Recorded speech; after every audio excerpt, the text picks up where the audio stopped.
Hi, everyone. Judge Andrew Napolitano here for Judging Freedom. Today is Monday, February 6, 2023.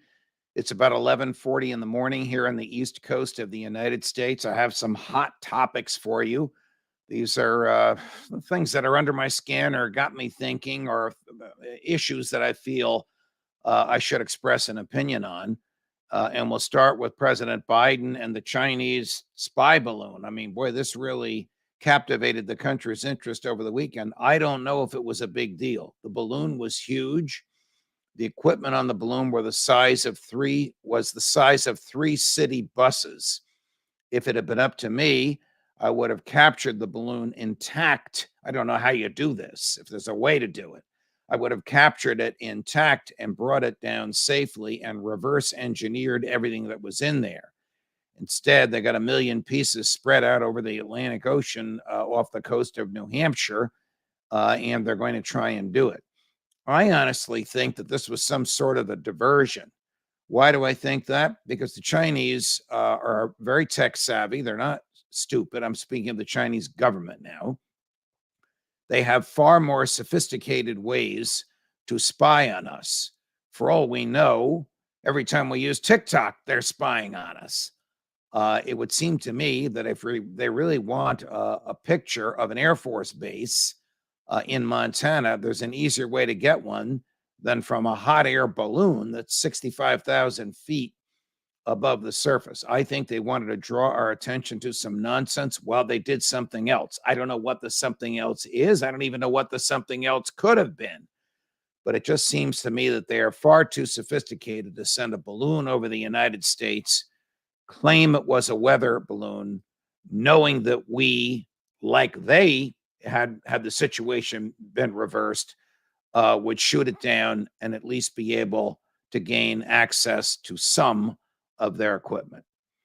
In terms of Republicans saying Joe waited too long, I don't think he waited too long at all. If he had shot that down while it was over the continental United States or even over Canada, while it was over land, the pieces could have caused catastrophic injury to those on Earth. But again, I wouldn't have destroyed it. I would have captured it. Next item is we learned over the weekend that justices of the Supreme Court, like Hillary Clinton, were using and are using their personal emails for Supreme Court work.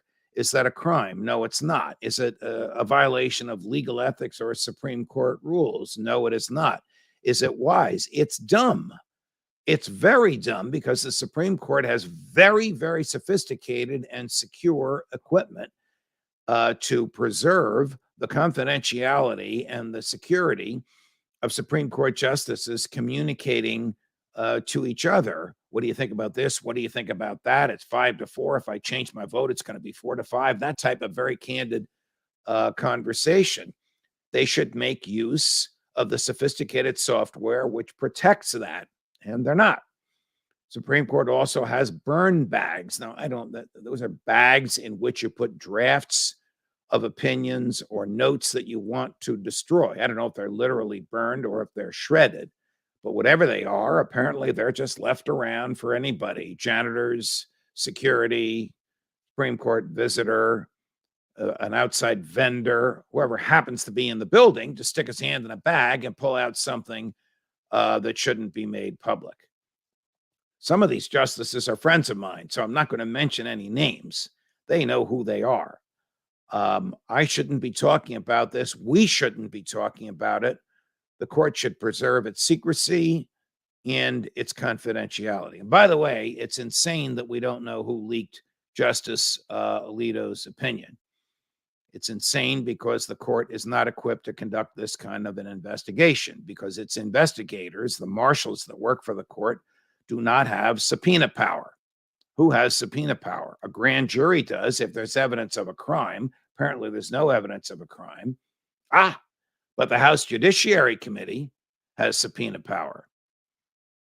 Congressman Jim Jordan, you can get to the bottom of who leaked Justice Alito's opinion 3 months before it came out. There's a movement in East Oregon where there's a border between the state of Oregon and the state of Idaho for several counties in Oregon to leave Oregon and become part of the state of Idaho. Boy, do I support this.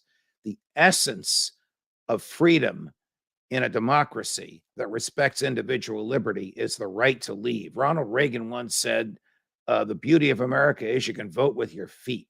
If you don't like the laws in Oregon, you can move to Idaho. Or if all of your neighbors, and I'm talking about thousands and thousands of people and hundreds of thousands of square miles, don't like the laws in left-leaning Oregon and would rather individual rights-leaning Idaho, those counties should be able to leave Oregon and join Idaho.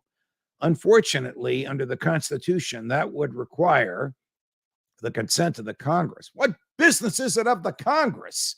If Oregon wants these people, who are obviously out of sync with the lefties who run the state, to go east, and if Idaho wants these people who are obviously more in sync with Idaho to come east, to come to Idaho.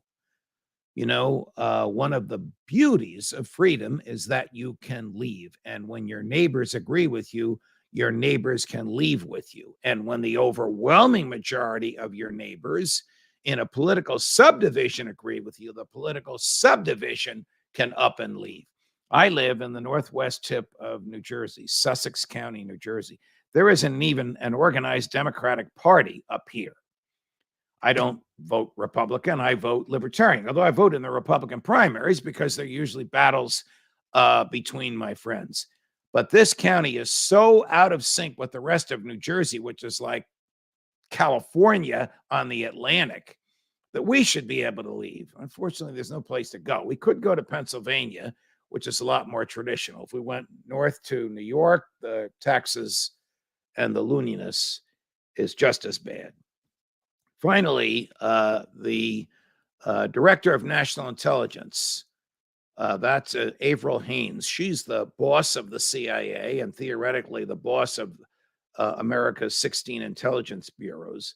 She's the one whose office conducted an examination of the documents that were seized from the home of former President Donald Trump when between 30 and 50 FBI agents served a search warrant on that home last August, announced over the weekend that she's going to give a secret briefing to the Gang of Eight. The Gang of Eight are 4 Republicans, 4 Democrats. The leading Republican in the Senate, the leading Democrat in the Senate, the leading Republican in the House, the leading Democrat in the House, the leading Republican on the House Intelligence Committee, the leading Democrat on the House Intelligence Committee, the leading Democrat on the Senate Intelligence Committee, the leading Republican on the Intelligence Committee. I've condemned this concept because this has become a Congress within a Congress. Okay, Congress wrote the laws. George Bush signed these laws into existence, a terrible reorganization of the national security apparatus right after 9/11, which made things more totalitarian and more secret and less open. But it is what it is.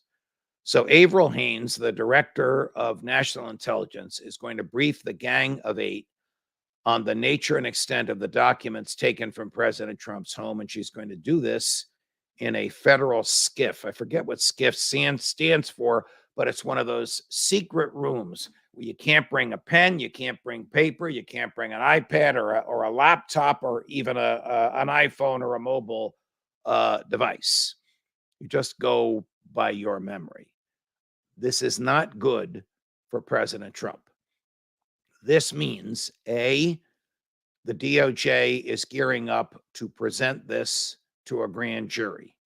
It means, B, this was, as the FBI leaked it, NDI, National Defense Information. Remember, we have 3 categories of classification: confidential, secret, top secret.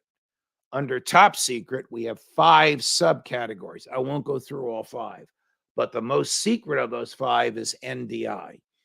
NDI, National Defense Information, is information about the defenses of the United States and the military capability of allies and enemies. It includes the sources and methods of how it got there. So if we learned about the defenses of Iran from an Iranian agent who was a double agent, who was also working for the CIA. That person and identifiers of that person will be there. This is the most secure, highly protected data the United States has, which the FBI leaked improperly. I condemned them for doing it, but they do it when they want to harm you. The FBI leaked, they found in Trump's home 360 documents. Now, a document is more than one page because, according to the special master at the time, there are 20,000 pages to go through. 360 documents, 20,000 pages. 60 of the documents are in the top secret category. We don't know how many of those 60 are in the NDI, but we know that enough of them are there for the government to have gotten an analysis from the intelligence community and have witnesses present that analysis to a grand jury. That's very, very bad news for Donald Trump.